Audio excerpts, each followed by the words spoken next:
भाई और बहनों, ये कलयुग की बिचली पीढ़ी का दौर है। जिस कलयुग की बिचली पीढ़ी के विषय में चंद आत्माओं को छोड़कर लोगों को आभास भी नहीं है। दुनिया काल की गोद में बैठी हुई है, अज्ञानता के नशे में झूम रही है। ना उन्हें अपने जीवन की फिक्र है, ना उन्हें भविष्य की चिंता है, क्योंकि उनको आध्यात्मिक ज्ञान नहीं है। अभी तक आप और हम भगत भाई बहन युगों युगों से जो कुछ भी सुनते आए हैं, देखते आए हैं, वो सब अज्ञान था, लोक वेद था, सुनी सुनाई बातें थी।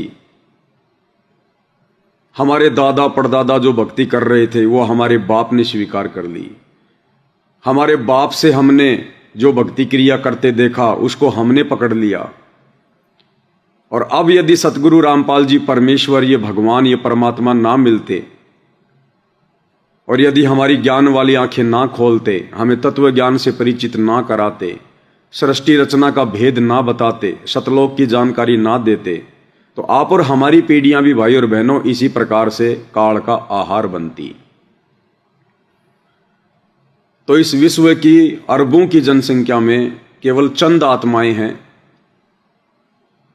जो सतगुरु की परिभाषा से परिचित हैं, इस आध्यात्मिक ज्ञान से परिचित हैं, और जिन आत्माओं को अपने आत्म कल्याण की चिंता है, और वे आत्मा हैं साध संगति से जुड़े हुए सत्सेवक भाई बहन। दास इसलिए कह रहा है क्योंकि सतगुरु रामपाल जी के तो लाखों की संख्या में फॉलोवर हैं। सन 2014 बरवाला कांड के बाद उनके जेल जाते ही उनके कलयुगी परिवार ने, उनके बेटा बेटी भाई बंधु रिश्तेदारों ने जगह जगह उनके नाम की आड़ में फर्जी सतलोक आश्रम खोल खोल के धर्म को धंधा बना लिया है। ना वो खुद मर्यादा में रहते, ना संगत को मर्यादा में रहने देते। आए दिन बकवाद करना उनका परम धर्म बन गया है। इसलिए सतगुरु रामपाल जी की लाखों की संख्या में जो फॉलोवर हैं, उनमें केवल चंद आत्माएं, सत्सेवक भाई बहन, जो ज्ञान को आधार बनाकर, घर को आश्रम बनाकर और अपने गुरु को परमेश्वर मानकर और गुरु की गैर हाजिरी में मर्यादा में रहकर संघर्ष करते हुए भक्ति कर रहे हैं। तो केवल यही चंद आत्माएं हैं जो वर्तमान में शत भक्तों की श्रेणी में हैं। बाकी सब भेड़ चाल है, देखा देखी है। ये पाखंड, अंधविश्वास और अज्ञान ज्यों का त्यों सतगुरु रामपाल जी के भक्ति मार्ग में पनपा हुआ है। अब जिन आत्माओं को गुरु की पहचान हो गई, जिन आत्माओं को अपने आत्म कल्याण की चिंता होने लगी है, जिन आत्माओं ने अपना एकमात्र टारगेट बना लिया कि हमने तो सतलोक ही जाना है, ये तो गंदा लोक है, काल का लोक है, या ना कोई रहा ना कोई रहेगा, और कब और किस समय यहां पर क्या आपत्ति आ जाए, भूकंप आ जाए, बाढ़ आ जाए, कब यहां ओले गिर जाएं, कब यहां पर विनाश हो जाए, महामारी आ जाए, युद्ध, गृह युद्ध हो जाए, कोई भरोसा नहीं। आज हम जिस कार, कोठी और संपत्ति को अपना मानकर बैठे हुए हैं, उससे चिपके हुए हैं, एक क्षण में यह काल किसी एक्सीडेंट में हमारी मृत्यु कर दे और एक क्षण अगले पल वो संपत्ति हमारे हाथ से छिन जाएगी।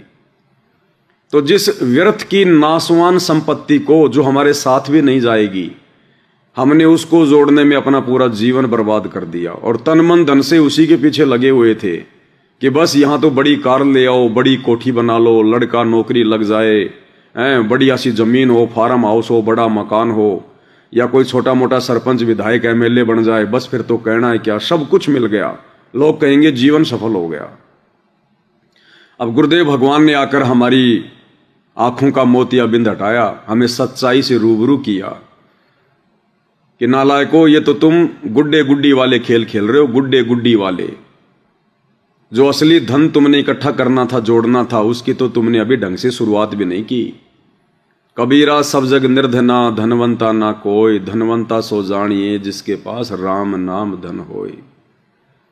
अब राम नाम धन क्या है? अब गुरुदेव भगवान कहते हैं राम नाम धन का नाम सुनते ही लोगों की नजर दशरथ पुत्र श्री रामचंद्र जी की भक्ति पर जाएगी, उनके नाम पर जाएगी। नहीं, दशरथ पुत्र श्री रामचंद्र जी के तो खाली शरीर का नाम है राम, उनकी पहचान है राम, उनके अंदर गुण राम के नहीं है, लक्षण राम के नहीं हैं। परमात्मा कहते हैं राम राम सब जगत बखाने, आदि राम कोई बिरला जाने। कि राम राम राम राम, दशरथ पुत्र राम, राजा रामचंद्र, ये तो पूरी दुनिया कह रही है। लेकिन उस रामचंद्र जी से पहले तो सतयुग था, सतयुग। और सतयुग में भी महर्षि वाल्मीकि राम नाम का जाप किया करते थे, सतयुग के प्राणी भी भक्ति किया करते थे। कहते हैं वो राम कौन है जिस राम के विषय में तुम्हारे रामचंद्र जी को भी ज्ञान नहीं था। और यदि रामचंद्र जी ही राम हैं, परमात्मा हैं, सारी सृष्टि के मालिक हैं, तो बताओ फिर रामचंद्र जी से पहले उनके दादा, उनके परदादा, उनको तो पता भी नहीं चला कि राम कौन है। भक्ति तो वो भी किया करते थे, फिर वो किसकी किया करते थे।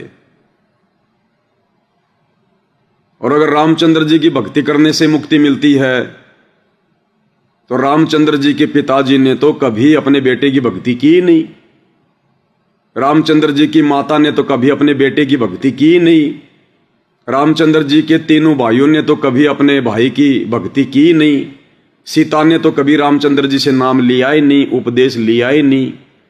तो बताओ, वो तो उनके परिवार के सारे लोग नरक में गए। वो तो सारे के सारे नरक में गए। और अगर राम का नाम ही सबसे बड़ा है, राम ही परमात्मा था, तो उस त्रेता युग में जन्मे दशरथ पुत्र रामचंद्र जी को फिर महर्षि वशिष्ठ जी से ओम मंत्र लेने की क्या जरूरत थी। जब उनका राम का नाम ही सबसे बड़ा था, तो खुद का नाम ही जपने लग जाते, राम राम राम राम राम राम राम राम। अब वो रामचंद्र जो ओम नाम का जाप करता है, और हम लोग राम राम राम राम राम राम। अब गुरुदेव कहते हैं भैया, अगर गुरु चेला दोनों के पेट में दर्द है तो एक ही टेबलेट खानी पड़ेगी। अब रामचंद्र जी तो ओम नाम का जाप करते हैं, और रामचंद्र जी के भगत आज राम राम राम राम, जय सिया राम, जय सिया राम। तो कैसे बात बनेगी। इसलिए परमात्मा कहते हैं राम राम सब जगत बखाना, आदि राम कोई बिरला जाना। तो भाई और बहनों, वो आदि राम यानी सृष्टि की आदि से, सृष्टि की शुरुआत से सबसे पहले वाला राम। वो राम कौन है जिसने रामचंद्र जी को भी पैदा किया, जिसने चारों युग बनाए, जो तीनों लोकों में प्रवेश करके सबका पेट भरता है, जिसने 84 लाख योनियां बनाई कर्म आधार से जीव को दंड देने के लिए। वो राम कौन है। वो राम कबीर देव है, कबीर देव। और वो कबीर देव यहां पर सतगुरु की भूमिका करने आते हैं। सतगुरु आदि अनादि है, सतगुरु मद है मूल, और सतगुरु को सिजदा करूं एक पलक नहीं भूल। तो आज आप और हमारा सौभाग्य है भाई और बहनों, परमेश्वर रामपाल जी ने हमें इन तमाम झंझटों से निकालकर, अपना सत ज्ञान देकर, हमारी ज्ञान वाली दृष्टि खोलकर हमें अपनी पहचान करवाई है कि तुम्हारे जैसा एक इंसान दिखाई देने वाला तुम्हारा गुरु कोई सामान्य व्यक्ति नहीं है, कोई सामान्य संत नहीं है। ये स्वयं सारी सृष्टि का रचनहार है, सारी सृष्टि का सृजनहार है। अरे मोक्ष कौन प्राप्त करेगा। इंसान, गधा तो नहीं कर सकता, शेर तो नहीं कर सकता, 84 लाख योनियों के प्राणी मोक्ष प्राप्त नहीं कर सकते। मोक्ष प्राप्ति का सौभाग्य केवल मनुष्य शरीरधारी प्राणी को होता है, स्त्री या पुरुष को। अब मनुष्य को यदि भगवान समझाने के लिए आएगा तो कोई हाथी थोड़ी बन के आएगा, शेर थोड़ी बन के आएगा। परमात्मा हम इंसानों को समझाने के लिए इंसान जैसा ही बनकर आएगा।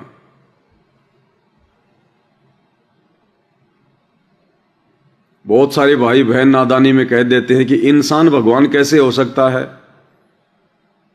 जबकि वे खुद श्री रामचंद्र जी को भगवान कहते हैं, श्री कृष्ण जी को भगवान कहते हैं। अब उनसे कोई सवाल करे, भाई श्री रामचंद्र जी फिर कैसे भगवान हो गए, श्री कृष्ण जी कैसे भगवान हो गए। फिर अगर सतगुरु रामपाल जी भगवान नहीं हो सकते तो श्री रामचंद्र जी को भगवान तुम किस आधार से कह रहे हो। श्री कृष्ण जी को भगवान किस आधार से कह रहे हो भाई?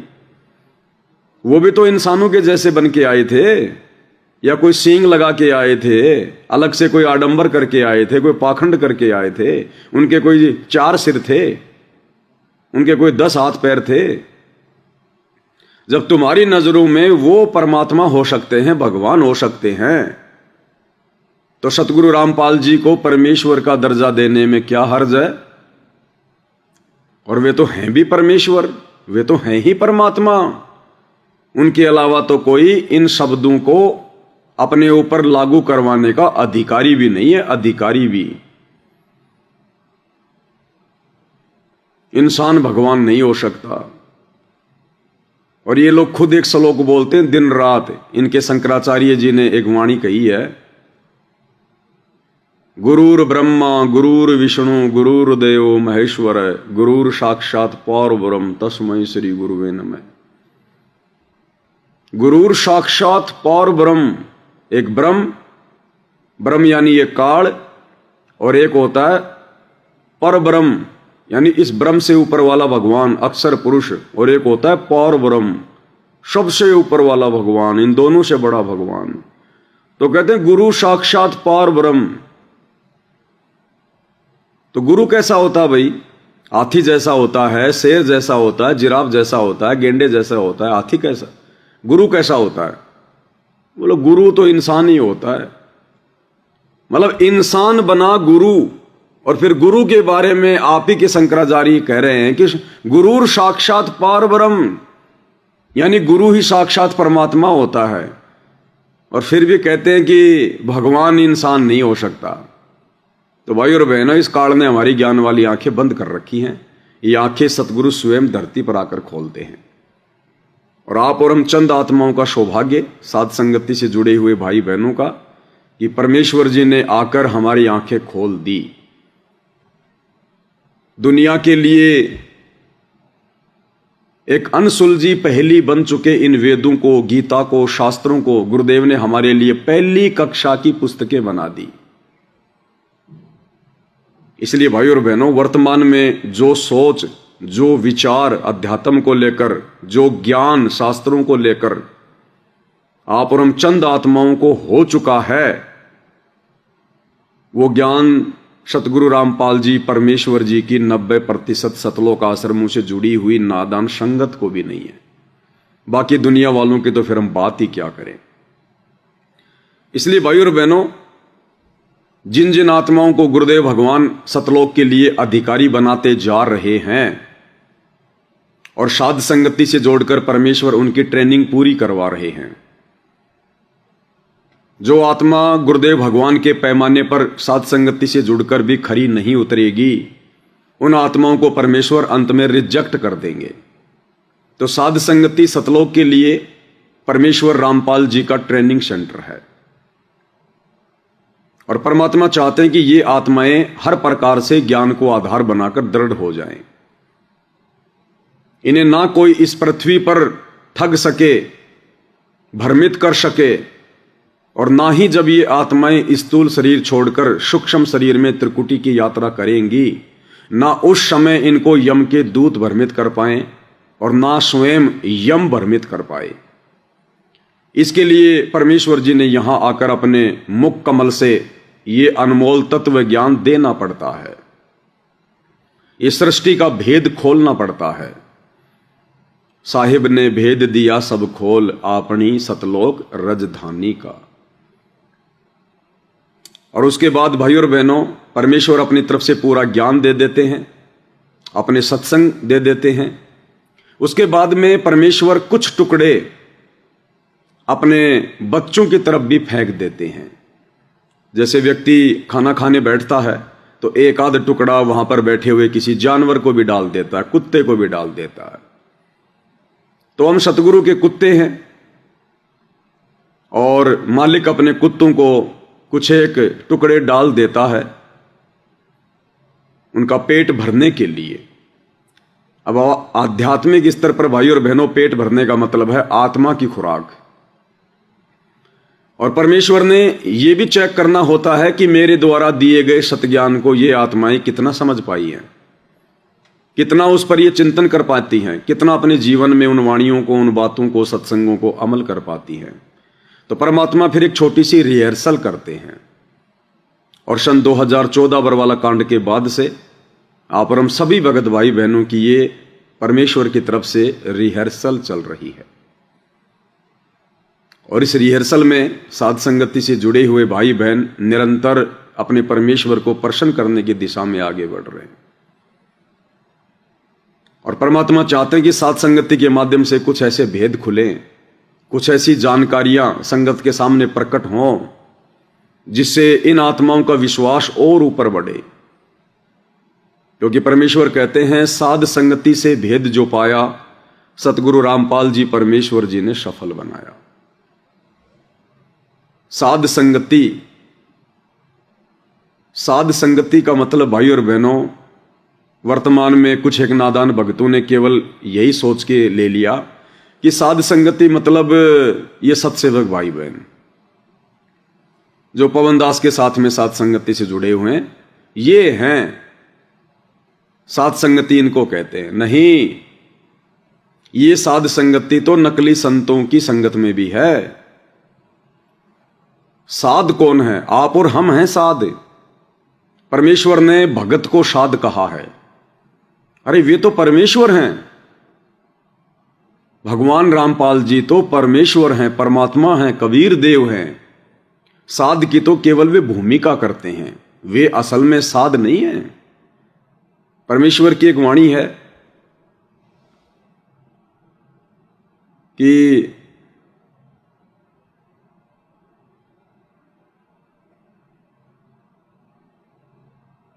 सिद्ध तारे पिंड आपना और साधु तारे खंड और सतगुरु उसको जानियो जो तार देवे ब्रह्मंड। सिद्ध यानी जो भक्ति करके सिद्धि प्राप्त कर लेता है। जैसे आप और हम सभी भगत भाई बहन हैं, हम भक्ति कर रहे हैं गुरुदेव की, यथार्थ भक्ति, शास्त्र अनुकूल भक्ति। हमारे अंदर ऑटोमेटिक 24 सिद्धियां आ जाती हैं। ये सिद्धियां ऑटोमेटिक कार्य करती हैं। कबीर परमेश्वर के सतभक्ति मार्ग में हम भक्तों ने सिद्धियों का प्रयोग करने की जरूरत नहीं है। इस परमेश्वर का विधान है, रूल है। जब हम इनके द्वारा बताई गई सतभक्ति करेंगे मर्यादा में रहकर, तो 24 सिद्धियां ऑटोमेटिक काम करना शुरू कर देंगी। ऑटोमेटिक, जहां आवश्यकता होगी वहां हमारे कार्य ऑटोमेटिक सिद्ध होते चले जाएंगे। ये ऑटोमेटिक काम करेंगी। हमने किसी को दुआ नहीं देनी, किसी को बद्दुआ नहीं देनी, किसी ऐसे शब्द का हमने प्रयोग नहीं करना जिससे हमारी भक्ति नष्ट हो। हमारे ऊपर ये सिद्धियां ऑटोमेटिक काम कर रही हैं, ऑटोमेटिक। परमेश्वर ने अपना विधान बना के छोड़ रखा, विधान। तो आप और हम भी सिद्ध हैं, हम इस भक्ति को सिद्ध करने में लगे हुए हैं। तो जो सिद्ध होता है वो केवल अपना खुद का आत्म कल्याण करवाता है। सिद्ध तारे पिंडा अपना, साधु यानी एक भगत सिद्ध, और साधु तारे खंड। साधु कौन होता है? साधु वो होता है जो ज्ञान प्राप्त करके दूसरे लोगों को ज्ञान समझाता है, बताता है, आत्म कल्याण का मार्ग समझाता है। तो वो एक छोटे से क्षेत्र का उद्धार करवा देता है, लोगों का जीवन सफल बनवा देता है। कौन? साधु। सिद्ध तारे पिंड आपना और साधु तारे खंड और सतगुरु उसको जानियो जो तार देवे ब्रह्मांड, जो पूरे ब्रह्मांड को पार कर दे, पूरे संसार को पार कर दे। तो यहां जो साधु की जो बात आई है कि साधु तारे खंड, तो परमेश्वर रामपाल जी असल में साधु की श्रेणी में नहीं है, क्योंकि साधु तो केवल एक छोटे से एक क्षेत्र का ही उद्धार कर सकता है। तो साधु की तो केवल गुरुदेव भगवान एक भूमिका निभा रहे हैं, साध की भूमिका। जैसे हम नित्यनेम में पढ़ते हैं कि साहिब से सतगुरु भय और सतगुरु से भय साध, ये तीनों अंग एक हैं, गति कुछ अगम अगाध। यानी वो परमेश्वर, वो साहिब, वो कबीर देव ही सतगुरु की भूमिका करता है और वो स्वयं ही एक साध की भूमिका करता है, एक साधु की भूमिका करता है, एक साध में क्या लक्षण होने चाहिए, कैसा उसका आचार विचार व्यवहार होना चाहिए, गुरु के प्रति कितना समर्पित होना चाहिए। तो परमेश्वर हमें असल में एक साध की भूमिका करके दिखाते हैं ताकि हम भी परमेश्वर से उपदेश लेने के बाद अपने अंदर उन बातों को, उन गुणों को लागू कर सकें, अमल कर सकें। तो असल में यहां जो साध शब्द है, साधु शब्द है, ये भक्तों के लिए होता है। जैसे कबीर परमेश्वर अपने हर शब्द के लास्ट में क्या कहते हैं, कहे कबीर सुनो भाई साधो। तो कबीर जी तो परमेश्वर हैं, फिर वो संदेशा किसको दे रहे हैं? साधुओं को, संतों को, भक्तों को। कहे कबीर सुनो भाई साधो, कहे कबीर सुनो भाई साधो। साधु सोई जो सीधा चाल है, यानी उपदेश लेने के बाद जो भक्ति मार्ग पर अपने गुरुदेव के वचन में रह के चलता है उसको साधु कहते हैं, जिसका सरल स्वभाव होता है। तो साधु की श्रेणी में परमेश्वर रामपाल जी से उपदेश लेने के बाद आप और हम उनके भगत हैं। तो जहां भी भगत भाई बहन आपस में मिल बैठते हैं, परमेश्वर की चर्चा करते हैं, उसको कहते हैं साध संगति। यानी सभी साधु आपस में मिलकर संगति करते हैं, सुसंगति करते हैं, ज्ञान पे चर्चा करते हैं, एक दूसरे भगत भाई बहनों की शंकाओं का समाधान करते हैं। कोई अपने दुख बताता है, कोई अपने सुख बताता है। नए भगत भाई बहनों को ये बातें सुनकर दृढ़ता आती है, उनकी हिम्मत बढ़ती है, गुरु जी के प्रति उनकी श्रद्धा बढ़ती है, उनके भाव बढ़ते हैं। तो साध संगति का मतलब यही नहीं है कि भाई ये थोड़े बहुत जो सत्सेवक भाई बहन हैं ये आपस में मिलकर जो अपनी चर्चा करते हैं, कहीं भी इकट्ठे होकर गुरुदेव को भोग लगाते हैं, तो ये साध संगति है। हमने थोड़ा सा विचार करना पड़ेगा भाई और बहनों, छोटी सोच से हमने बाहर निकलना पड़ेगा। इन आश्रमों में जो ये भंडारे होते हैं, जो नादान संगत गुरुदेव की गैर हाजिरी में वहां जाकर इकट्ठी हो रही है, वो भी आपस में मिलते हैं, बैठते हैं, वो भी साध संगति है। नकली संत मंडलेश्वर अपना प्रचार प्रसार करते हैं, संगत को सामने बैठाते हैं, वो संगत भी साध संगत है।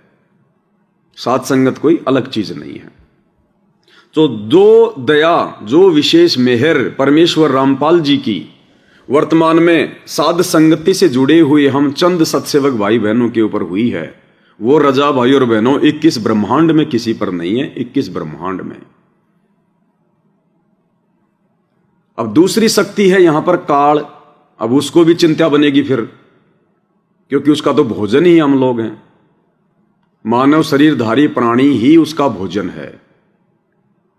हमारे सूक्ष्म शरीर में जो वासना जमा होती है, जो मैल जमा होता है, जो गंध जमा होती है खान पान की या हमारे विचारों की या विषय वासनाओं की, वो उसको तपतशिला पर भूनकर खाता है।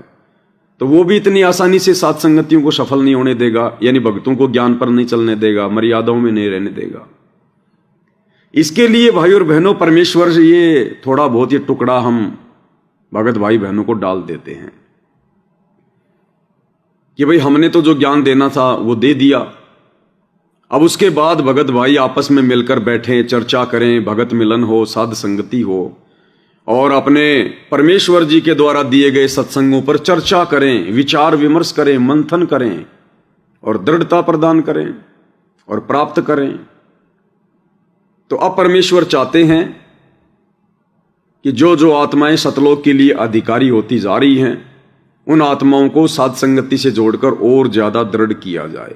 हर प्रकार की जानकारी जो अभी तक उन आत्माओं के पास नहीं पहुंच पाई है, कारण चाहे कुछ भी हो, सत्संग ज्यादा ना सुन पाने के कारण या अभी नया नया उपदेश लेने के कारण, जो जानकारी हमें गुरुदेव भगवान पिछले 30 वर्षों से बता रहे हैं, वो जानकारी हमारे उन नए नए भगत भाई बहनों तक नहीं पहुंच पाई है, या फिर कुछ भगत भाई बहन गुरुदेव के सत्संगों को सुनकर भी उस निष्कर्ष तक नहीं पहुंच पा रहे हैं। कुछ बातें उन्हें समझ में नहीं आ रही हैं।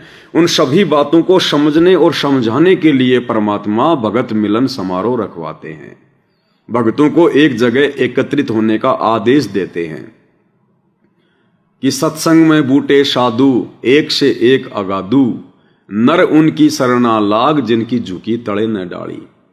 ना जाने परमेश्वर रामपाल जी अपने किन भक्तों के मुख से क्या बात निकलवा दें। ये कोई जरूरी नहीं होता कि जिस भगत ने बहुत पहले उपदेश ले लिया उसी को सबसे ज्यादा ज्ञान होगा, नहीं। ये भक्ति मार्ग संस्कारों से चलता है। ये परमेश्वर जी का ज्ञान पिछले मजबूत संस्कारों से समझ में आता है। परमात्मा कहते हैं, पिछले तप से होत है पूर्ण हंस मुराद।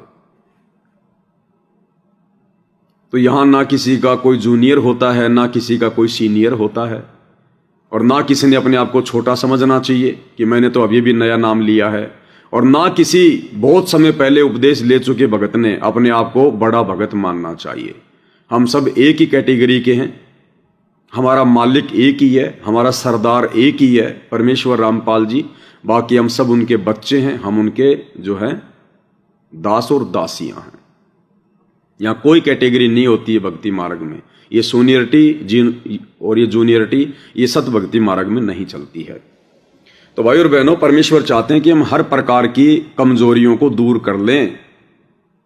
त्रिकुटी की यात्रा से पहले पहले हर प्रकार से ज्ञान को समझकर, ज्ञान को आधार बनाकर और उस ज्ञान को अपने जीवन पर लागू करके हम दृढ़ हो जाएं, ताकि हमें कोई भी कल को गुरु के नाम की आड़ में, गुरु के आदेश की आड़ में या डराकर धमकाकर हमें भ्रमित ना कर सके। हम ढीले ना पड़ जाएं, कमजोर ना पड़ जाएं, अपनी मर्यादा ना तोड़ दें, अपने विश्वास को डगमग ना कर लें। इसलिए परमेश्वर ने ये साध संगति के टुकड़े डालने पड़ते हैं। तो शॉर्ट वीडियो के माध्यम से भाई और बहनों उसी पर वीडियो बनाए जा रहे हैं। परमेश्वर ने अपने सत्संगों में सारे खुलासे कर रखे हैं, और परमेश्वर की ही प्रेरणा से उन्हीं सत्संगों में से कुछ एक बातें जो विशेष मतलब की होती हैं, बहुत काम की होती हैं, उन बातों के ऊपर हम थोड़ा ध्यान दें और समझने का प्रयास करें। तो परमेश्वर एक छोटे से सत्संग के माध्यम से हमें जानकारी दे रहे हैं कि इस कबीर परमेश्वर जी के सत भक्ति मार्ग में कबीर परमात्मा स्वयं ही सतगुरु की भूमिका निभाते हैं, एक गुरु की भूमिका निभाते हैं। उनके अलावा जब वे सतगुरु रूप में आते हैं, तत्वदर्शी संत के रूप में आते हैं, उनके अलावा मंत्र दान करने का, उपदेश देने का उनके रहते सहते अन्य कोई भी व्यक्ति अधिकारी नहीं होता है। केवल वही उपदेश देते हैं। और वर्तमान में तो गुरुदेव भगवान ने उससे भी बढ़कर खुलासा कर दिया है कि बच्चों, ये कलयुग की बिचली पीढ़ी है और ये अंतिम मार्ग है, ये अंतिम द्वार है सतलोक जाने का, मोक्ष प्राप्त करने का। ये अंतिम रास्ता है, यथार्थ 13वां कबीर पंथ, सत सुकृत पंथ। और गुरुदेव ने स्पष्ट कर दिया कि बच्चों, अब मेरे बाद में, यानी परमेश्वर रामपाल जी के बाद में, कोई भी व्यक्ति इस यथार्थ 13वें कबीर पंथ में गुरु पद पर नहीं बैठेगा। ये विज्ञान, ये टेक्नोलॉजी, ये टीवी, रेडियो, लैपटॉप, ये सब परमेश्वर ने इसीलिए उपलब्ध करवाए हैं कि परमेश्वर रामपाल जी के शरीर सतलोक गमन के बाद इन वैज्ञानिक उपकरणों के माध्यम से ही उपदेश हुआ करेगा। ये लड़ाई झगड़े के लिए परमात्मा कोई रास्ता छोड़ के नहीं जाएंगे। मान बढ़ाई अहंकार के लिए परमात्मा कोई जगह नहीं छोड़ के जाएंगे। अज्ञान और पाखंड को बढ़ावा देने के लिए परमात्मा कोई रास्ता नहीं छोड़ के जाएंगे। इस भक्ति मार्ग में भाई भतीजावाद, वंशवाद, परिवारवाद, परमेश्वर इसको जड़ से समाप्त करके जाएंगे। और प्रोसीजर जारी है 2014 बरवाला कांड के बाद। परमेश्वर रामपाल जी के कलयुगी परिवार का पाखंड, अज्ञान, परमेश्वर रामपाल जी के साथ में रहने वाले आप और हम छोटे छोटे भक्तों की नजरों में परम भगत समझे जाने वाले उन लोगों के कुकर्म आए दिन संगत में सबके सामने खुल रहे हैं। तो आने वाले समय में भाई और बहनों, जिन आत्माओं को मोक्ष प्राप्त करना होगा वास्तव में जो आत्मा अधिकारी होंगी उनकी नजरों में अपने परमेश्वर रामपाल जी के अलावा दूसरा कोई दिखाई नहीं देगा, कोई नजर नहीं आएगा उनको।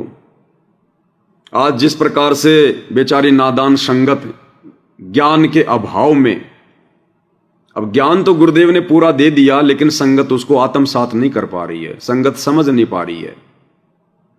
और समझने का माध्यम परमात्मा ने रखा साध संगति। साध संगति से काल भक्तों को जुड़ने नहीं दे रहा है, उनको डरा रहा है, धमका रहा है, भय पैदा कर रहा है। गुरुद्रोही हो जाओगे, तुम्हारा नाम खंड हो जाएगा, तुम्हें आश्रम में नहीं आने दिया जाएगा। भक्तों के ऊपर बंदिशें लगाई जा रही हैं, पाबंद किया जा रहा है, जबकि इस परमेश्वर रामपाल जी के शत भक्ति मार्ग में बंदिश शब्द है ही नहीं। ये परमात्मा कभी अपनी आत्माओं को बंदिश में रखता ही नहीं, कभी उनके ऊपर दबाव डालता ही नहीं। ये तो स्वतंत्र मार्ग है।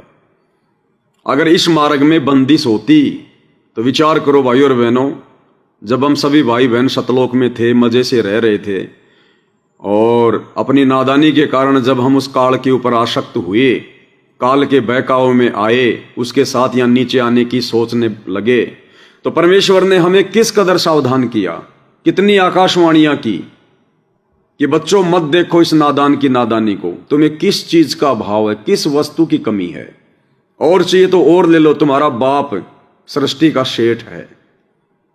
लेकिन हमारी तो लगन लग गई। अंत में परमेश्वर ने यही कहा कि भाई ठीक है ज्योति निरंजन, जो जो आत्माएं तेरे साथ में जाना चाहती है मैं उनको स्वीकृति दे सकता हूं। मैं अपनी तरफ से भी नहीं कहूंगा कि भाई तुम जाओ, और जो जो आत्माएं जाना चाहती हैं मैं उनको मना भी नहीं करूंगा।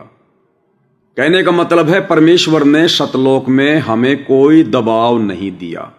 अगर वे चाहते तो एक डांट मारते, उसके बाद किसी की हिम्मत नहीं होती दोबारा ये कहने की कि साहब मैं भी ज्योति निरंजन के साथ जाऊंगा।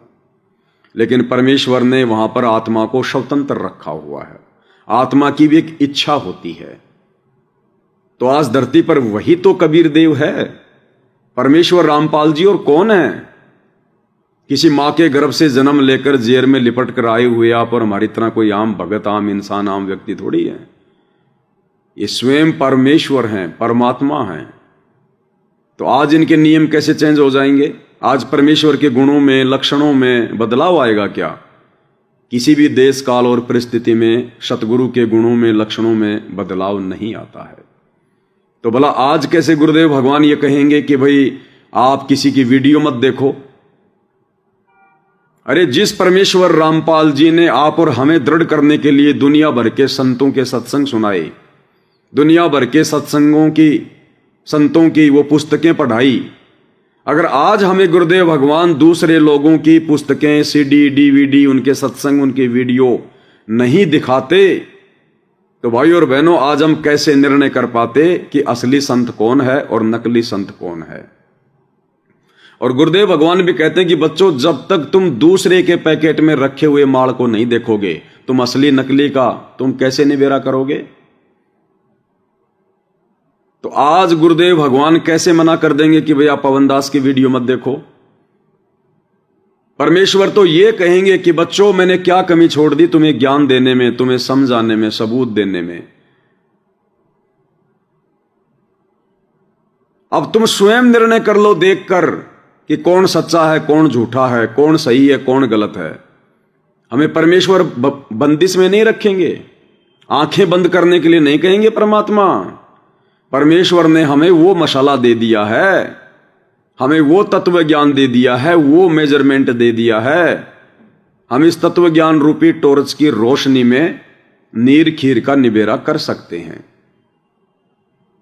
और यहां उनके कलयुगी परिवार के द्वारा अपने स्वार्थ को बीच में डालकर, अपने धार्मिक धंधे की चिंता में बेचारी नादान संगत को भ्रमित किया हुआ है। इनको पता है कि अगर पवन दास के वीडियो संगत ने देखने शुरू कर दिए तो पवन दास के वीडियो तो हृदय में चोट करते हैं, हृदय में। क्योंकि प्रत्येक बात गुरुदेव भगवान के सत्संगों से प्रमाणित की जाती है। साध संगति में उवाबाई का कोई काम नहीं है, झूठ और पाखंड का कोई काम नहीं है, मर्यादा तोड़वाने का, किसी को भ्रमित करने का कोई काम नहीं है। यहां जो भी बात बताई जाती है गुरुदेव के सत्संग सामने रखे जाते हैं, कि भाई गुरुदेव भगवान ऐसा कह रहे हैं, अब देख लो तुमने क्या करना है। अन्यथा इन आश्रम वालों को क्या पता कि मैं पवन दास अपनी वीडियो में क्या बोलता हूं, क्या बातें करता हूं। भाई मेरे वीडियो देखने के लिए मना वही तो व्यक्ति करेगा जो व्यक्ति मेरे सारे वीडियो देखता है, और मेरे वीडियो देखने के बाद फिर उनको चिंता हो जाती है कि अगर ये बातें संगत के कानों तक पहुंच गई तो हमारा तो धार्मिक धंधा फैल हो जाएगा। तो भाई और बहनों, इस समय काल इन सतलोक आश्रमों में पूरी तरह से एक्टिव है। वो नहीं चाहेगा कि कोई भी आत्मा सात संगति की तरफ चली जाए और मेरा भोजन मेरे मुख से निकल जाए।